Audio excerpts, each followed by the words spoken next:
We've got breaking news out of Israel where the prime minister and president are making an announcement. The Israeli president Reuven Rivlin has just asked Benjamin Netanyahu to attempt to form the next government. I want to bring in NBC News' Matt Bradley live in Tel Aviv. Matt, what's this news mean?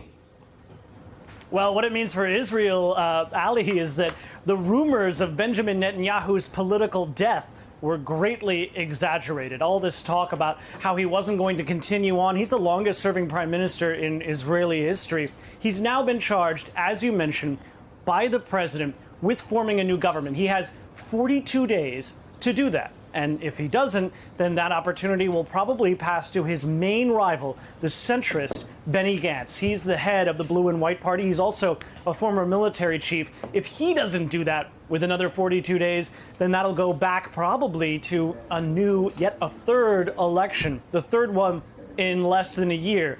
Now, Ali, if you thought that identity politics were a big issue in America, I mean, it's nothing like here in Israel. Every narrow political and religious identity here has their own political party, and every political party has their own rock-solid negotiating position, and that's what has made this so hard going forward. Now, if you want to look for somebody who actually won this election, you could say that that's Avigdor Lieberman. Now, he's the head of the Yisrael Beitenu party. He's more like a secularist nationalist. So he rejects all of the main religious parties that back Benjamin Netanyahu.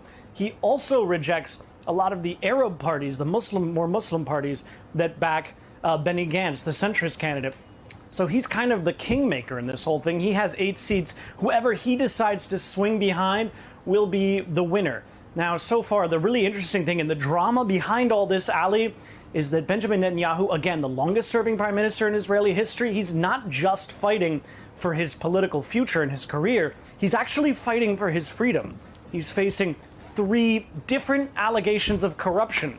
And really his best way of staying free, of not going to jail, of not being indicted in one of these hearings that's coming up as soon as next month, is to remain prime minister. That gives him some kind of immunity. So again, he's not just fighting to lead the country, he's fighting to not be thrown in jail. And that's what makes this such an immediate issue for him. So can he seduce Lieberman to throw his weight behind this party? So far, Benny Gantz, who's the head of the opposition, who's basically, his main rival, has said that he's not going to be in a coalition with Benjamin Netanyahu because he faces the possibility of indictment.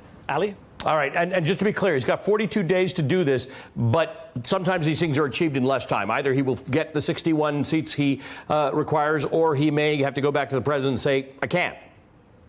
Anything is possible. He has less than that, or he doesn't have any more than that. So basically, if he wraps it up sooner, then of course everybody's going to be grateful. Yeah. All right. Matt, thanks as always. Matt Bradley for us.